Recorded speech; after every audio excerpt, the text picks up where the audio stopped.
अस्सलामुअलैकुम। Supreme court of Pakistan से मैं हूं इब्रार हुसैन अस्तौरी। और नाज़रीन, आज चीफ जस्टिस काजी फायज़ ईसा ने एक अहम मामले पर को नोटिस लिया है। प्रैक्टिस एंड प्रोसीजर एक्ट के तहत कमेटी को ये मामला भिजवाया गया। रजिस्ट्रार सुप्रीम कोर्ट ने एक नोट पुटअप किया चीफ जस्टिस को। चीफ जस्टिस ने कमेटी के सामने रखा और फिर कमेटी ने यह फैसला किया कि इस पर को नोटिस लिया जाए और फिर ये केस समाअत के लिए मुकर्रर हुआ और आज पहली समाअत थी। ये मामला क्या था, इसकी तफसीलात भी आपके सामने रखूंगा।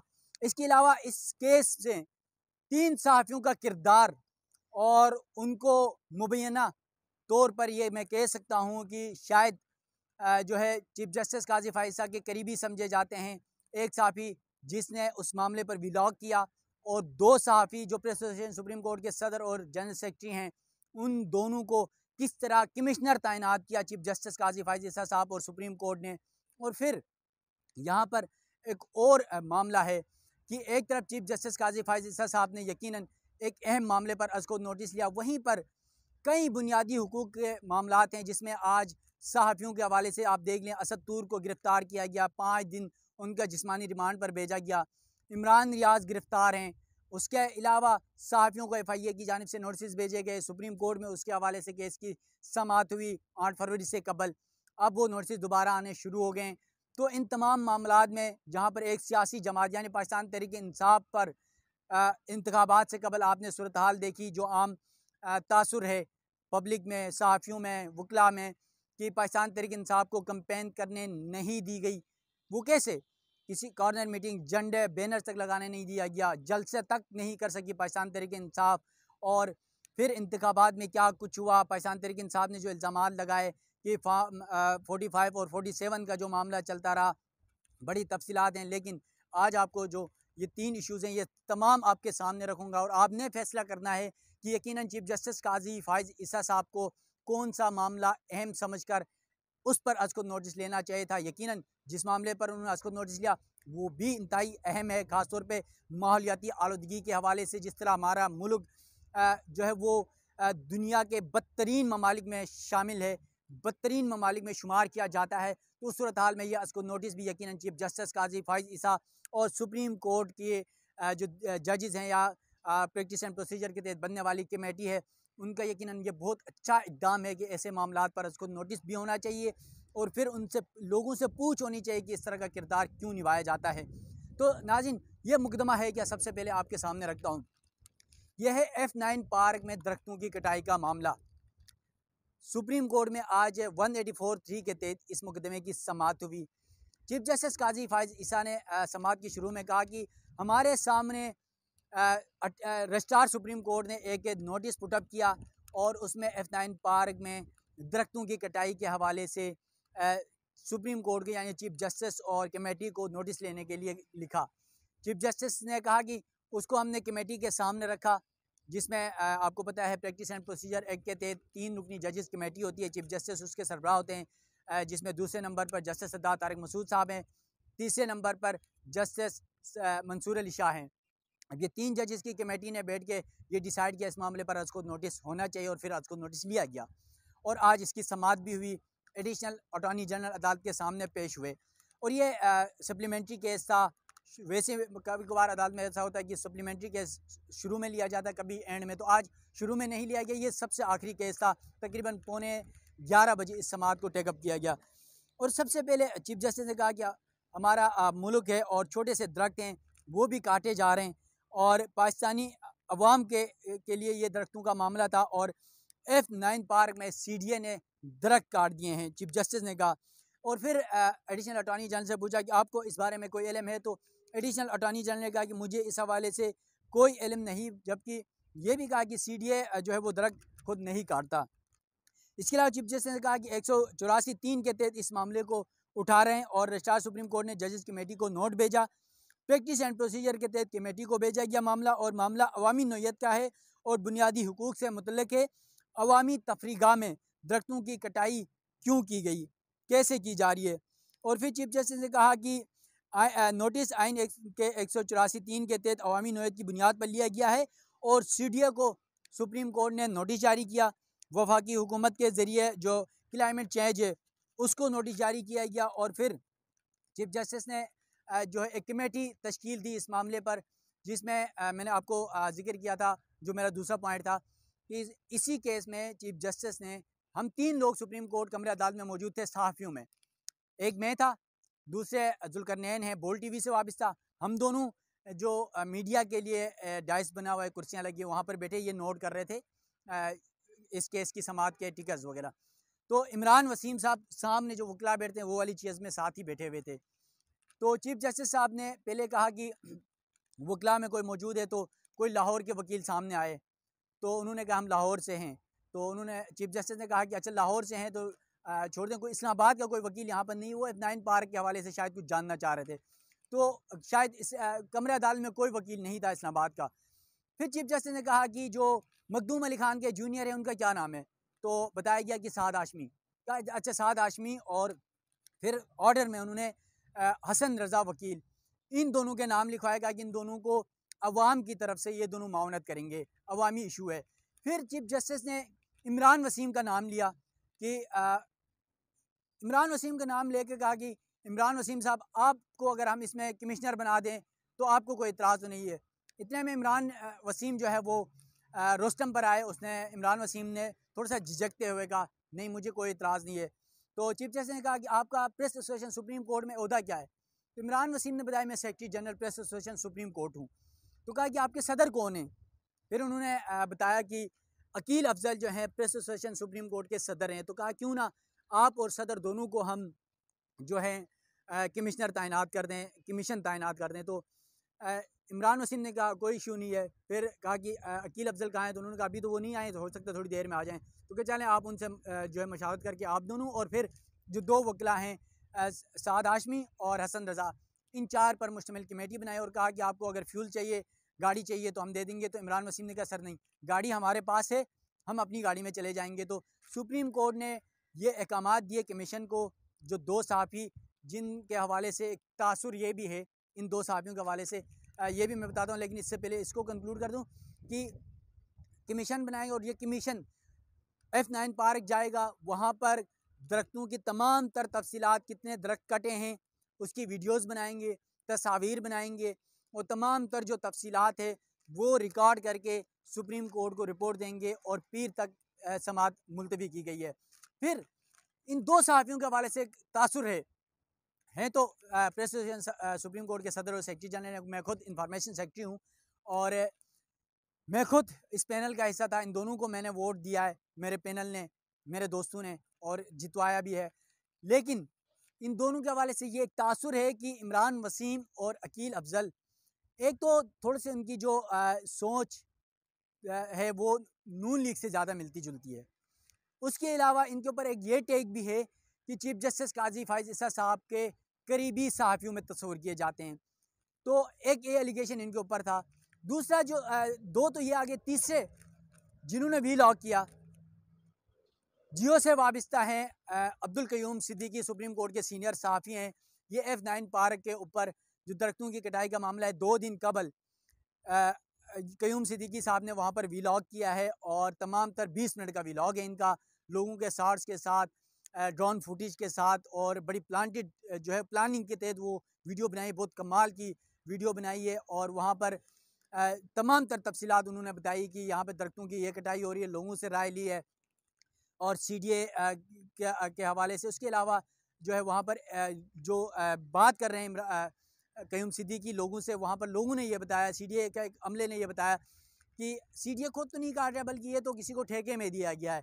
तो चीफ जस्टिस ने भी आज यही कहा कि ठेके पर दिया गया है तो इसका कॉन्ट्रैक्ट वगैरह जो है वो भी यहाँ पर हमें दें, और फिर इस चीज़ को भी हम देखेंगे। तो कयूम सिद्दीकी साहब के हवाले से तो सबसे ज़्यादा ये तासुर है कि चीफ जस्टिस काजी फाइज ईसा साहब के बहुत करीबी तस्वुर किए जाते हैं सहाफ़ियों में। तो मुमकिन है कि कयूम सिद्दीकी साहब ने या तो रजिस्ट्रार साहब को अपना व्लॉग व्हाट्सअप किया हो, या भेजा हो, या बताया हो, या फिर रजिस्ट्रार साहब को किसी और ने ये मामला जो है बताया हो, भेजा हो, और फिर चीफ जस्टिस को भी मुमकिन है कयूम सिद्दीकी साहब ने भेजा हो अपना व्लॉग, तफसीलात कहीं किसी तरह वहाँ तक पहुँचाई हो। तो ये सारी तफसीलात वहाँ तक पहुँची और फिर ये मामला टेकअप हुआ। अब जो कयूम सिद्दीकी हैं, उनके ऊपर तो वैसे भी टैग ये है कि वो तो नवाज शरीफ के बहुत करीबी तस्वीर किए जाते हैं, चीफ जस्टिस काजी फायज ईसा साहब के बहुत करीबी तस्वीर किए जाते हैं। और एक ये भी इल्ज़ाम लगाया जाता है सहाफ़ती कम्यूनिटी में कि अनऑफिशियल PRO हैं। और फिर ये भी तस्वीर किया जाता है कि अगले चेयरमैन पैमरा जो है मुस्लिम लीग नून की हुकूमत जो बनेगी तो उसमें मुमकिन है कि साबी कयूम सिद्दीकी चेयरमैन पैमरा लग जाएं। ये भी एक अफवाहें फैल रही हैं, लोगों में ये बात डिस्कस हो रही है। तो ये तीनों सहाफ़ी जिनके मामलात इस केस से कनेक्ट करते हैं, ये तफसीलात मैंने आपके सामने रखा। और फिर आज मुकदमे में चीफ जस्टिस के इन बातों के बाद एडिशनल अटॉर्नी जनरल हुकूमत पाकिस्तान की तरफ से पेश हुए थे और फातिमा जिना पार्क, अदालत ने कहा कि Fatima Jinnah park F9 sector Islamabad CDA के कंट्रोल में आता है और पूरा इस सेक्टर को पार्क में बनाया गया है। काजी फायज ईसा साहब ने कहा इस्लामाबाद के तमाम शहरों के लिए AG ने कहा, एडिशनल अटॉर्नी जनरल ने, कि ये माजी में इसीलिए इस्लामाबाद का इस पूरे सेक्टर को पार्क में बनाया गया था ताकि इस्लामाबाद की आबादी बढ़ जाएगी तो उस जगह जो है लोगों की आबादी के साथ साथ ये बेहतरीन एक तफरी जो है जगह हो सकती है, मकाम हो सकता है। और फिर सुप्रीम कोर्ट ने CDA से इस तमाम मामले पर रिपोर्ट तलब की है तफसीली, और फिर कहा कि दरख्तों की कटाई के हवाले से भी रिपोर्ट जमा कराएं और दरख्तों की कटाई से भी रोक दिया है। और फिर चीफ जस्टिस ने कहा CDA बताएं दरख्तों की कटाई के अहकाम किसने दिए, कितने दरख्त अब तक काटे गए और इसकी वजह भी बताएं। इसके अलावा जो इमरान वसीम, अंजुम अपने अकील अफजल और साद हाशमी के साथ साथ जो हसन रज़ा, उनको कमीशन मुकर्रर किया है और कमिश्नर तैनात करते हैं, उस पर एग्री करते हैं। और ये पूछा गया तो उसने कहा ठीक है। फिर दिलचस्प बात है कि इमरान वसीम से जस्टिस मोहम्मद अली मज़हर और जस्टिस नुसरत हिलाली ने कहा आपने वीलॉग नहीं करना इस मामले पर जब तक ये केस ख़त्म नहीं होता। चीफ जस्टिस साहब ने भी कहा, नुसरत हिलाली साहिबा ने कहा कि इमरान वसीम को मुखातिब करके कहा कि ये आपने वीलॉग नहीं करना, ये आपने रिपोर्ट देनी है। तो इमरान वसीम ने कहा नहीं, हम वीलॉग नहीं करेंगे, ये सिर्फ हमने रिपोर्ट देनी है। और केस के फैसले तक इस मामले पर, ख़ास तौर पे जो F9 पार्क के मामले पर इमरान वसीम और अकील अफजल को वीलॉग करने से भी सुप्रीम कोर्ट ने मना किया है। और ये कमिश्नर जाके वहाँ विज़िट करेंगे और फिर उसके बाद इसकी तस्वीर, वीडियोज़, ये तमाम चीज़ें फराम करेंगे। CDA हुकाम को अदालत ने अहकाम दिए हैं कि कमीशन के साथ भरपूर ताउन करेंगे और फिर अगली समात तक रिपोर्ट जमा कराएंगे। इसके अलावा सुप्रीम कोर्ट ने जो वाइल्ड लाइफ है उसको भी नोटिस जारी किया है और तमाम तर तफसीलात मांगी गई है। और फिर ये भी कहा गया कि जो मुतलका जिनको नोटिस हुए हैं उनको AG को कहा गया है कि आप CDA हुकाम को फ़ोन करके कमीशन के हवाले से आगाह करें। और जस्टिस मोहम्मद अली मज़हर ने कहा कि AG साहब, अगर CDA को आप बोलें कि कटाई रोक दें, अगर कटाई नहीं रोकी गई तो तौहीन अदालत की कार्रवाई होगी। और फिर वीलॉग बनाने से इमरान वसीम और दीगर को मना भी किया सुप्रीम कोर्ट ने। और ये तमाम मामला आपके सामने है। लेकिन यहाँ पर एक ये सवाल भी उठता है कि चीफ जस्टिस काजी फायज ईसा साहब ने यकीनन बहुत अच्छा मामला उठाया है। दरख्त, जिस तरह माहौलियाती आलूदगी हमारे मुल्क में दिन ब दिन बढ़ती जा रही है, जिस तरह लाहौर, कराची, इस्लामाबाद जैसे शहर में माहौलियाती आलूदगी बढ़ रही है, मुख्तलिफ बीमारियों का बायस बन रही है। फोग आपने देखी इस दफ़ा कितनी धुंध छाई हुई थी इस्लामाबाद के अंदर भी। तो इन तमाम मसाइल की रोकथाम के लिए ज़रूरी है कि दरख्तों की कटाई रोक दी जाए और चीफ जस्टिस काजी फायज साहब समेत सुप्रीम कोर्ट का ये बहुत अच्छा इकदाम है। लेकिन यहाँ पर एक सवाल ये ज़रूर उठता है कि बुनियादी हुकूक का जब मामला आता है तो माजी में या इस वक्त होने वाले सहाफ़ियों के ऊपर, जिस तरह इमरान रियाज गिरफ़्तार हुए, उन पर चीफ जस्टिस साहब और सुप्रीम कोर्ट और दिगर जो बुनियादी इंसानी हुकूक के जो अलमबरदार हैं उनको उस मामले को टेकअप करना चाहिए था। फिर आज असद तूर के जो वालिदा है वो तकरीबन 70-80 साल की वालिदा है उनकी, वो उनके साथ अकेले रहती थी। अब वहाँ पे वो गिरफ़्तार हो गए तो वो किसके साथ रहती, उसका भी ख्याल किया जाता। और असद तूर तो कल तक चीफ जस्टिस काजी फायज साहब के हवाले से यहाँ पर ही कुछ दिन कबल मैंने एक व्लॉग भी किया था इलेक्शन से कबल असद तूर के साथ। असद तूर से मैंने बड़े कड़वे सवाल भी पूछे थे कि माजी में ये तासुर था कि आप तो नून लीग के बड़े हिमायती हैं, चीफ जस्टिस काजी फायज साहब के बड़े हिमायती थे, और अब आप पाकिस्तान तहरीक इंसाफ के हिमायती और चीफ जस्टिस काजी फायज साहब के मुखालिफ क्यों हुए? तो दिलचस्प जवाब था असद तूर का। असद तूर ने कहा कि मैंने अपनी लाइन नहीं बदली, जिन्होंने लाइन बदली उनसे पूछें। उन्होंने कहा कि कल मुस्लिम लीग नून के साथ गलत हो रहा था तो मैं उनके साथ खड़ा था। चीफ जस्टिस काजी फायज ईसा और उनकी फैमिली के पर जो रेफरेंस भेजा गया था चीफ जस्टिस काजी फायज ईसा के खिलाफ सदारती सुप्रीम कोर्ट में, सुप्रीम जुडिशल काउंसिल में, तो उसका मैं मुखालिफ था। तो मैं उस पर बात करता था, मैंने काजी फाइज साहब की हिमायत नहीं की, मैंने उस इशू की में मुखालिफ था। मैं तो चीफ जस्टिस काजी फाइज साहब के लिए इसलिए हिमायत कर रहा था, मैं किसी का प्यारो तो नहीं था। अब जब पाकिस्तान तहरीक इंसाफ पर जो है वो उनके हवाले से जो उन पे के बुरे दिन है या उनके हवाले से जो हालात वाक़यात हो रहे हैं, तो उस पर मैं पीटीआई की हिमायत में बात नहीं कर रहा, बल्कि उन पर होने वाले जो किरदार हैं या जो काम है उसकी मैं बात करता हूँ। और फिर चीफ जस्टिस काजी फाइज साहब के फैसलों पर जो तनकीद बनती है मैं वो तनकीद करता हूँ।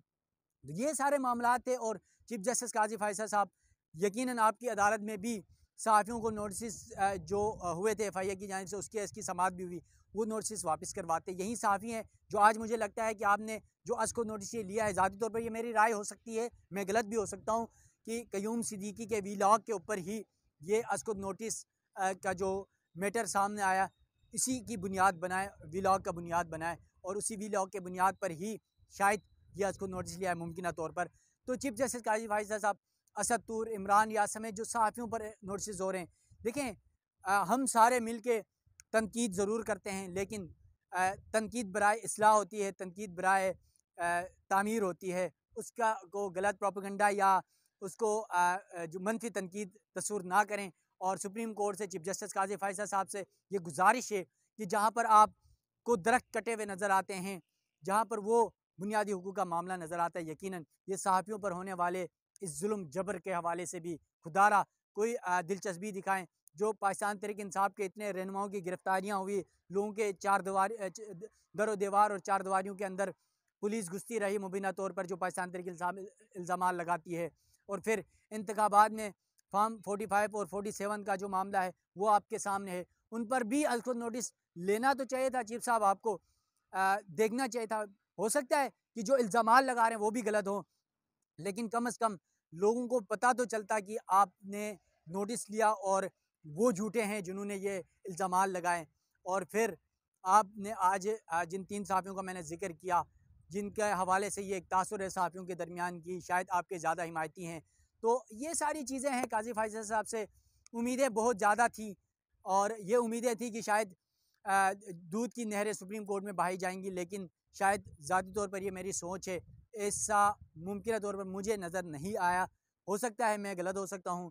चीफ जस्टिस हैं, बड़ा ओहदा रखते हैं, और शायद हमारी उम्र से ज़्यादा उनका तजुर्बा है, तो यकीनन वो बहुत बेहतर समझते हैं, मुनासिब समझते हैं। लेकिन हम रिक्वेस्ट कर सकते हैं, गुजारिश कर सकते हैं चीफ जस्टिस साहब से कि जो सहाफ़ियों पर होने वाले इस मज़ालिम को, किसी एफआईए, किसी सियासी जमातों की जानिब से ये जो चीज़ें हो रही हैं, पुलिस की जानिब से जो चीज़ें हो रही हैं, इस पर भी उसको नोटिस लेते तो क्या ही अच्छा होता। तो सुप्रीम कोर्ट ऑफ पाकिस्तान से अपने मेज़बान इब्रार हुसैन अस्तूरी को दीजिएगा इजाज़त। अल्लाह हाफ़िज़।